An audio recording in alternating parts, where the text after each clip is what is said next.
साथियों, मैं भी पूर्वांचल का सांसद हूं।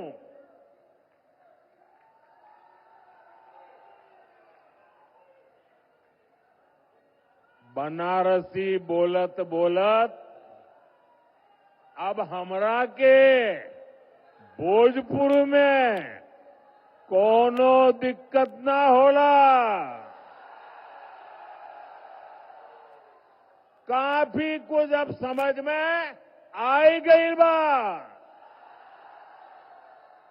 इसलिए साथियों, जब मैं भोजपुरी का सम्मान देश और दुनिया में देखता हूं तो गर्व से सिर ऊंचा हो जाता है।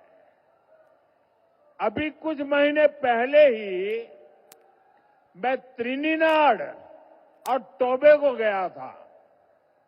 बहुत दूर है ये देश। जब मैं वहां एयरपोर्ट पर उतरा तो लगा बस या छपरा के घाट पर हूं। वहां के लोगों ने भोजपुरी चौताल से सबका स्वागत किया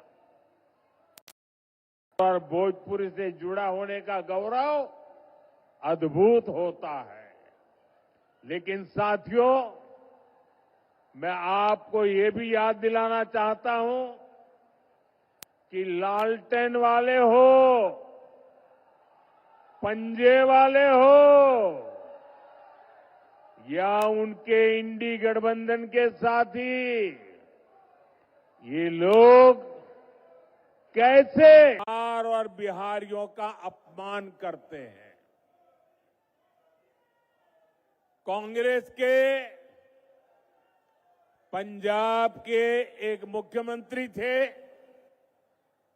उन्होंने एक रैली में खुला ऐलान किया।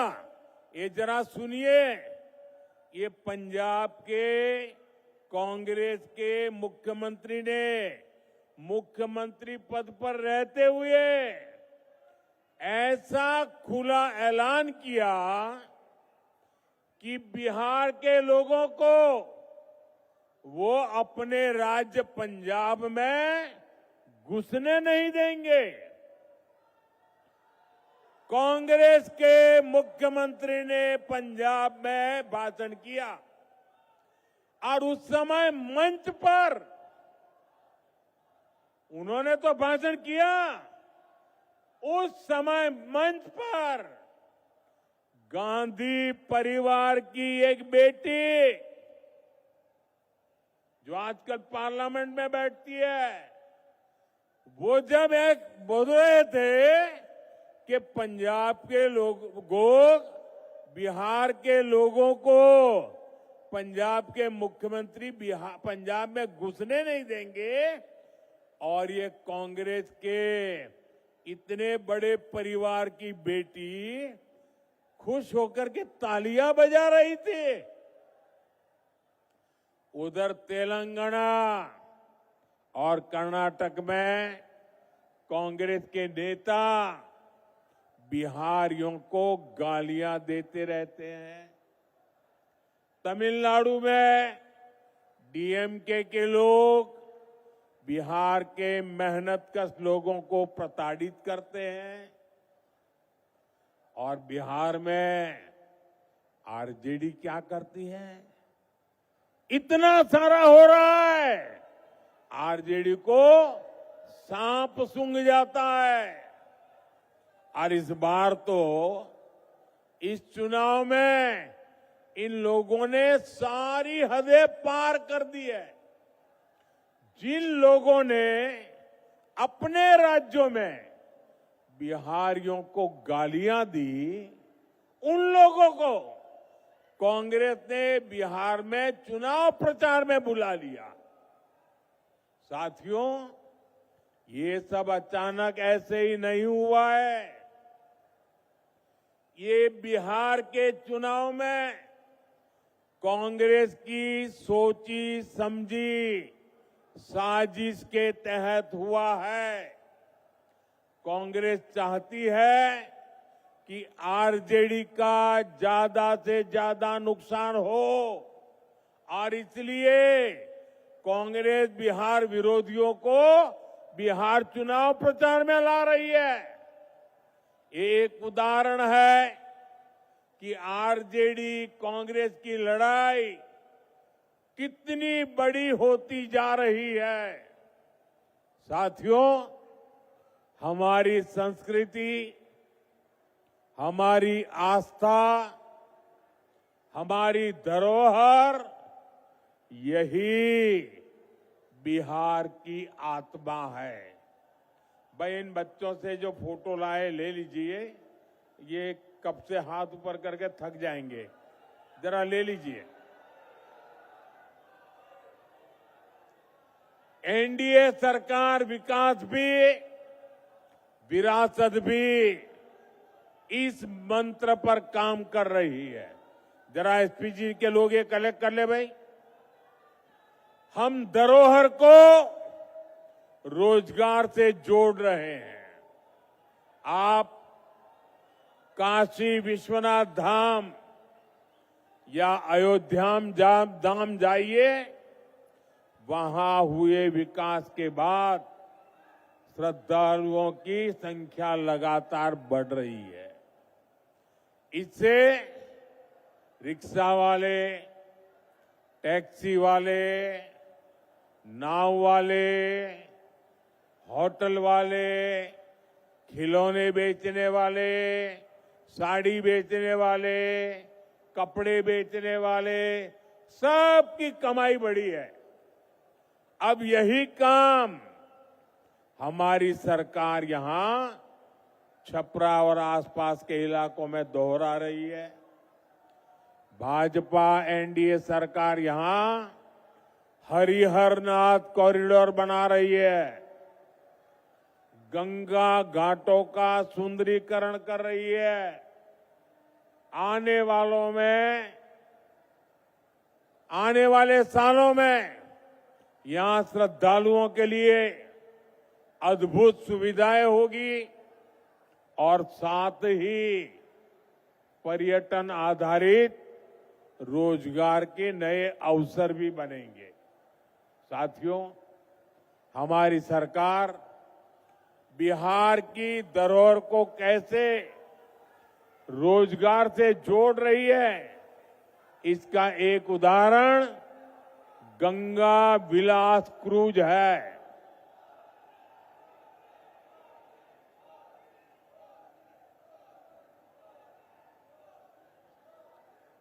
भाई, आपका प्यार मुझे मंजूर है, लेकिन मुझे बोलने तो दीजिए। आपका उत्साह मेरे सर आंखों पर।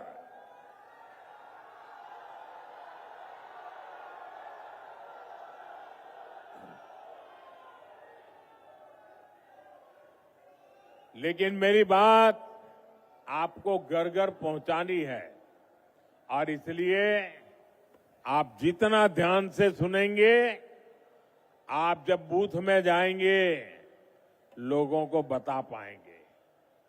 साथियों, एक क्रूज चलती है, गंगा जी पर चलने वाला एक क्रूज बनारस से बिहार होते हुए बंगाल तक जाता है। आजकल ये क्रूज अभी मुंगेर के आसपास के इलाके में गंगा की लहरों के साथ चलने वाला ये जहाज बक्सर से विक्रमशिला तक बिहार का गौरव दुनिया को दिखा रहा है। नदी के तट पर हमारी संस्कृति कैसे पली बढ़ी, उसके दर्शन होते हैं। साथियों, हमारी डबल इंजन सरकार बिहार के तीर्थों और धरोहरों की भव्यता को आधुनिक सुविधाओं से जोड़ रही है। लेकिन आप ये भी याद रखिए, आस्था विरोधी, विकास विरोधी, वोट बैंक की राजनीति और तुष्टीकरण में डूबे आरजेडी कांग्रेस के लोग घुसपैठियों को बचाने के सिवाय कोई काम नहीं कर सकते। घुसपैठिए उनके माए बाप बन गए हैं। उन्होंने अपनी पूरी राजनीतिक ताकत घुसपैठियों को बचाने में लगाई हुई है। भाइयों बहनों, अयोध्या में इतना भव्य राम मंदिर बना, 500 साल के बाद 500 साल का इंतजार, अविरत संघर्ष, और तब जाकर के राम मंदिर बना। और आप तो गर्व से कह सकते हैं कि छपरा की एक बेटी स्वाति के भजन से दुनिया गूंज उठी थी। मेरी झोपड़ी के भाग आज खुल जाएंगे, राम आएंगे। कितने सुंदर बोल है। मेरी झोपड़ी के भाग आज खुल जाएंगे, राम आएंगे। और प्रभु श्री राम के दर्शन के लिए लाखों लाख लोग अयोध्या चल पड़े। लेकिन साथियों, आरजेडी कांग्रेस के नेताओं को राम मंदिर के निर्माण से भी परेशानी है। आपने कभी सुना? अरे बेटे रखो, मैं आप लाई हूं, अच्छी बात है, कोई ले लेगा। देख लिया बेटा, बैठो आप, जरा वो किताब ले लीजिए। भी वो बच्ची किताब लेके आई है, वो किताब ले लीजिए, पहुंचा दीजिए।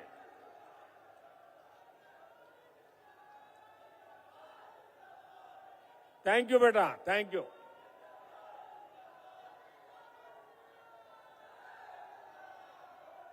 आपने कभी ये आरजेडी वालों को, कांग्रेस वालों को राम मंदिर जाते देखा क्या अयोध्या में? नहीं, क्योंकि उन्हें डर है कि अगर वे अयोध्या में प्रभु श्री राम के दर्शन कर लेंगे तो उनकी वोट बैंक नाराज हो जाएगी, तुष्टीकरण का गणित बिगड़ जाएगा, एक घुसपैठिए उनके माथे पर चढ़ जाएंगे। साथियों, पिछले साल जनवरी में प्राण प्रतिष्ठा के बाद से राम मंदिर के दर्शन के लिए 6 करोड़ 65 लाख से ज्यादा लोग अयोध्या जा चुके हैं। यानी करीब पौने 2 करोड़ लोग अयोध्या गए हैं। देश विदेश के लोग वहां पहुंचे हैं। देश के कोने कोने से गरीब, दलित, पिछड़े, हर कोई रामलला के दर्शन के लिए गया है। और अब तो जब रामलला के दर्शन के लिए जाते हैं ना, तो निषाद राज के दर्शन होते हैं, वाल्मीकि जी के दर्शन होते हैं, सबरी माता के दर्शन होते हैं। लेकिन भाई और बहनों, आरजेडी कांग्रेस के लोगों को विदेश में घूमने की फुर्सत है, लेकिन 500 साल के इंतजार के बाद जो भव्य मंदिर बना, उसे देखने की इनकी इच्छा नहीं होती है। जो लोग आपकी आस्था का सम्मान नहीं कर सकते, वो कभी भी यहां आस्था के स्थलों का विकास नहीं कर सकते। और आप लोगों ने कल ही देखा है कैसे आरजेडी कांग्रेस ने छठी मैया का भी अपमान किया गया है। साथियों, बिहार का ये चुनाव यहां के नौजवान बेटे बेटियों के भविष्य के लिए जो पहली बार वोट देने जा रहे हैं उनके लिए बहुत महत्वपूर्ण है। मैं सभी नौजवानों से कहना चाहता हूं, सभी मतदाताओं से कहना चाहता हूं, आपको अपने वोट की ताकत पहचाननी है। मेरे नौजवान साथियों, आपके माता पिता के एक वोट की ताकत क्या थी, मैं आज आपको बताना चाहता हूं। आपके माता पिता के एक वोट ने, वो वोट की ताकत ऐसी थी कि बिहार को जंगल राज से मुक्ति दिलाई और बिहार को जंगल राज को बदल करके सुशासन की ओर ले गए। ये आपके पिताजी के वोट की ताकत थी, आपके माताजी के वोट की ताकत थी। अब बारी आपकी है। अब बिहार के नौजवानों का एक वोट सुशासन को समृद्धि में बदलने का अवसर है। और इसलिए मेरे साथियों, आपके माता पिता ने जंगल राज से मुक्ति के लिए वोट दिया था। नौजवानों ने अब सुशासन से आके निकल करके समृद्धि के लिए वोट करना है, विकसित बिहार के लिए वोट करना है। साथियों, बिहार में शायद ही कोई ऐसा परिवार होगा जिसकी आंखों में जंगल राज की कोई न कोई भयावह तस्वीर ना छपी हो। जंगल राज के सबसे बड़े शिकार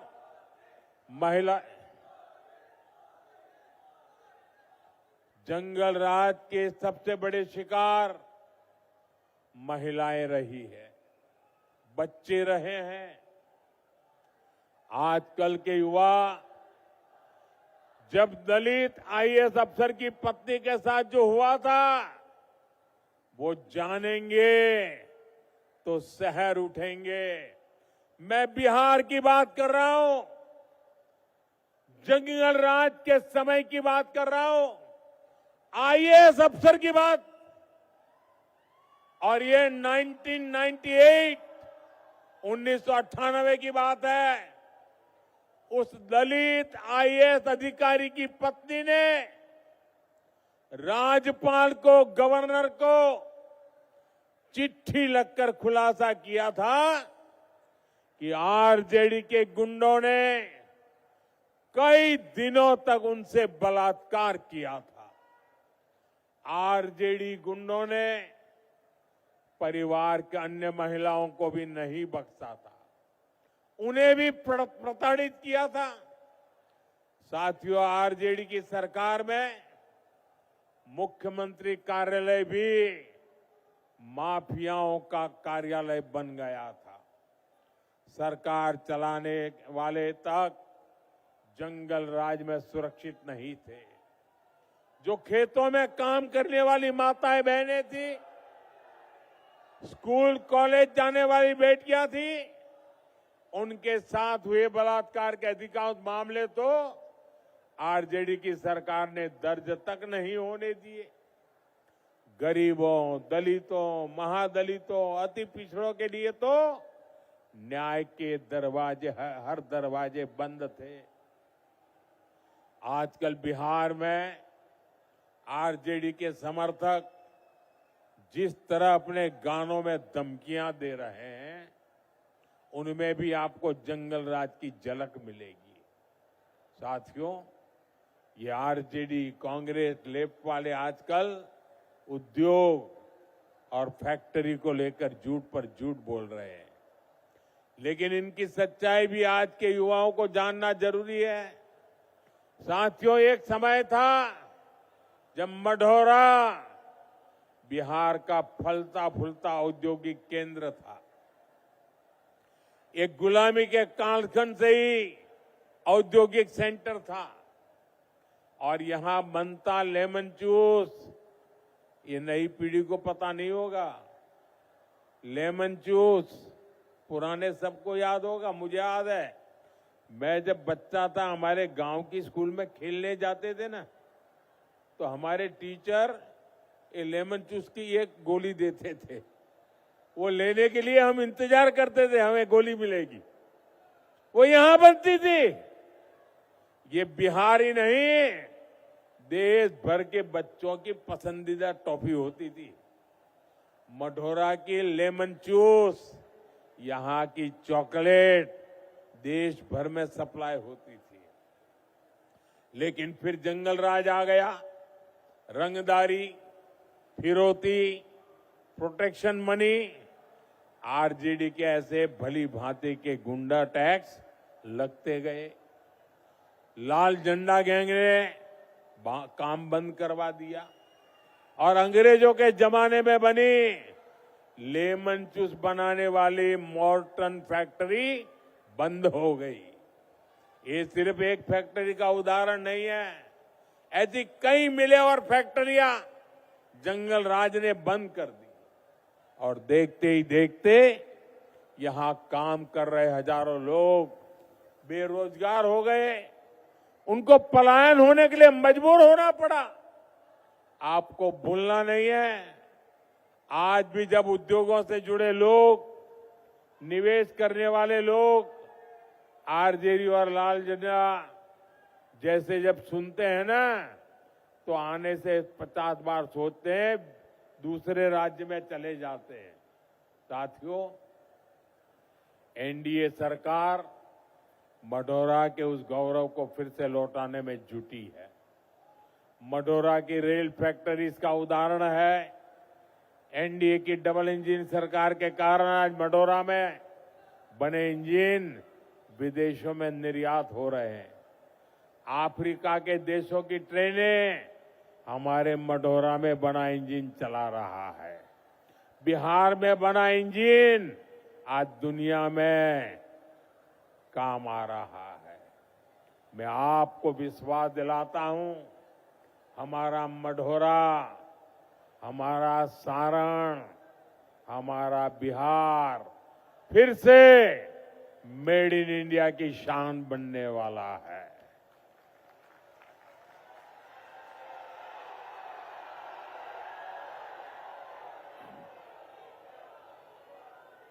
आने वाले सालों में यहां उद्योगों का नया विस्तार होगा। बिहार के युवा को बिहार में ही काम मिलेगा।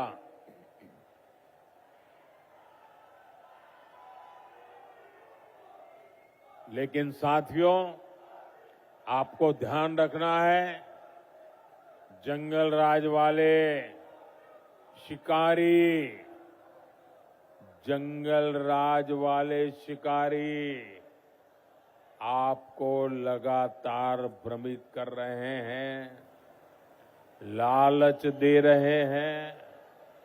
आरजेडी घोषणा, कांग्रेस ने अपना घोषणा पत्र, वो ये घोषणा पत्र नहीं है, उन्होंने अपनी रेट लिस्ट जाहिर की है। इनकी हर घोषणा के पीछे का असली मकसद रंगदारी, फिरौती, लूट खसूट, भ्रष्टाचार, यही सब है। इसलिए मेरे साथ इस संकल्प को दोहराइए, जंगल राज से दूर रहेगा बिहार। मेरे साथ दोहराएंगे, मेरे साथ दोहराएंगे, सबके सब दोहराएंगे। मैं कहूंगा, जंगल राज से दूर रहेगा बिहार। आप कहेंगे फिर से एनडीए सरकार, आप कहेंगे फिर से एनडीए सरकार। जंगल राज से दूर रहेगा बिहार, जंगल राज से दूर रहेगा बिहार, जंगल राज से दूर रहेगा बिहार। साथियों, मैं देख रहा हूं यहां इतनी बड़ी संख्या में हमारी माताएं बहनें आई हैं। बिहार के विकास में यहाँ की बहनों बेटियों की बहुत बड़ी भूमिका है। हमारी बेटियां आत्मनिर्भर बने, वे अपना परिवार का भविष्य समृद्ध करें, इसके लिए हम लगातार काम कर रहे हैं। ड्रोन दीदी, जीविका दीदी, बैंक सखी, लखपति दीदी, अनगिनत अभियान, ऐसे कितने ही प्रयासों ने बिहार में बहनों बेटियों को नई ताकत दी है। बिहार की बहनें मुख्यमंत्री महिला रोजगार योजना से भी बहुत खुश है। 1,30,00,000 बहनों के खाते में 10-10 हजार रुपया पहुंच चुके हैं। इस पैसे से वे अपना काम शुरू कर रही है। और मैं आपको एक और बात कहूंगा, जब यहां फिर एनडीए सरकार बनेगी तो मुख्यमंत्री महिला रोजगार योजना के तहत और भी अधिक मदद दी जाएगी। साथियों, बिहार के नौजवानों को रोजगार के लिए भी हमारी सरकार लगातार काम कर रही है। बिहार में भी करीब 2 करोड़ मुद्रा खाते हैं। और आप जानते हैं, ये मुद्रा योजना के तहत बिहार के नौजवानों को कितना पैसा मिला है? ये राशि है, अकेले बिहार की बात मैं बताता हूं, 2,80,000 करोड़। 2,80,000 मतलब करीब करीब 3 लाख करोड़ रुपया। ये पैसे बिहार के नौजवानों को मुद्रा लोन से मिले हैं। दलित, महादलित, पिछड़े, अति पिछड़े परिवारों को इससे बहुत फायदा हुआ है।